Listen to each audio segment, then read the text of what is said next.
Muslim privilege. Hate speech is legal if it's from religion in Canada.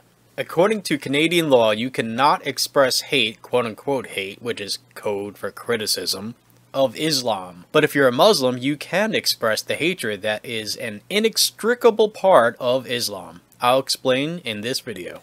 I'm currently working on a video about the arrest a few days ago in Canada of Kevin J. Johnston related to his criticism and activism countering hate from Islam on July 24th. In researching the background to the story and reading the Canadian law he was charged with violating, I found that Canada has privilege for hateful religions, especially Islam, coded into their law. If you could boil down what my channel is about into one thing, it would be liberty. Freedom of speech, freedom of association, freedom of assembly, and the liberty of equal opportunity. For example, I make videos criticizing Antifa to the extent that they oppose liberty. The same goes for religions, including, but not limited to, Islam. I've done a video about Canada's C-16, which not only prohibits speech, but also forces speech. See the link below for that. I've sort of backshelved another video that I'm working on about a similar law in New York City which, being in the USA, is unconstitutional, I bet my left arm. I've yet to do a video on Canada's M103, which passed in March, which singles out Islam for a special protection against criticism, but I will. I'll get to that eventually. A few days ago, Kevin J. Johnston, a critic of Islam, owner of the Mississauga Gazette, YouTuber, political candidate, provocateur, and so on, was arrested for a single count of violation of Canada's Criminal Code Section 319, subsection 2, related to his criticism and activism countering hate from Islam, though the arresting police department are not saying exactly what it is that he did. In Canada's Criminal Code, under Part 4, titled Offences Against the Person and Reputation, under Hate Propaganda, in Section 319, titled Public Incitement of Hatred, under subsection 3, Defences, it says that a party is not guilty of hate propaganda defined in subsection 2,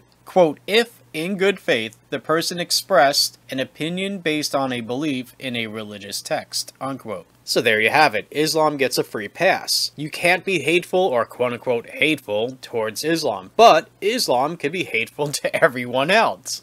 Now, of course, the law allows this exemption for opinions based on religious texts in general, not just Islamic religious texts. But 2 points must be made here. Number one, Islam's religious texts have the most hatred, and therefore they are given the most privilege here. It's rather disgusting that the more hateful the religious text, the more it is rewarded with this privilege. Number two, Islam is the squeaky wheel. The law stands for all religion in theory, but in reality, not all religious texts are hateful.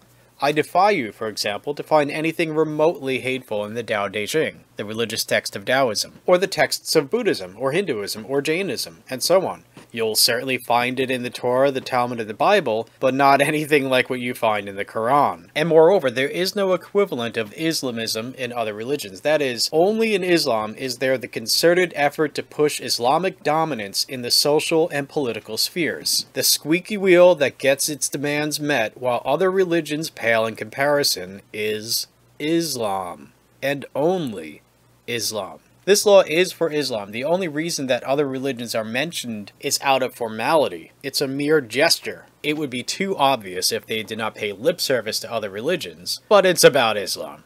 Notice, by the way, that in the text of M103 passed in March, it specifically makes a proscription against Islamophobia, and other religions are mentioned as an afterthought. It's privilege for Islam, privilege for Muslims.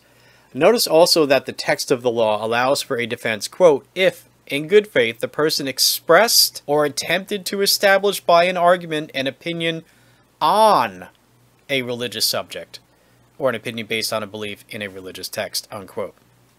That means, to me, if I understand the English language correctly, that means that one can express an opinion about a religious subject that is hateful. But if that's so, then how can they charge a person for quote-unquote hate propaganda against a religion? I mean, again, it says, an allowable defense, quote, if in good faith the person expressed or attempted to establish by an argument an opinion on a religious subject. So I don't see how they can prosecute people for being harshly critical or expressing outright hatred about a religion as part of an argument. But apparently they're going to ignore that part of the law. I mean, they have been ignoring that part of the law.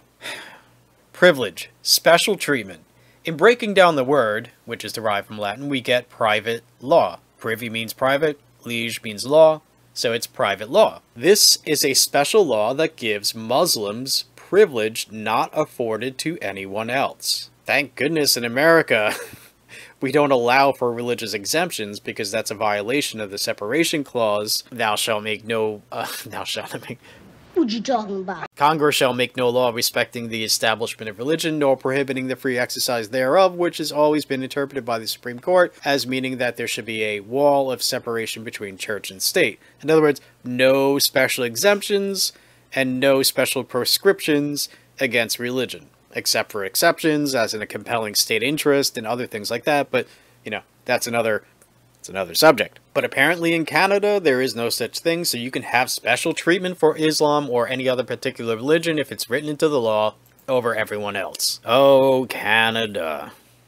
You're shooting yourself in the foot. Or in the forehead. Islam acts like a virus. It uses stealth to slip into the host undetected, where it then sows the seeds for its inevitable conquest over that host. Its entire modus operandi is jihad through various means, from playing the victim to throwing people off of tall buildings, to achieve global domination, a worldwide theocracy based on Sharia, a barbaric system of law. It will never stop its struggle to dominate, and critics of it get arrested from South Asia to Western Europe to Canada. It must be stopped. Tell me what you think, folks. Just know that I'm still working on my video specifically about Kevin J. Johnston. Thanks for watching.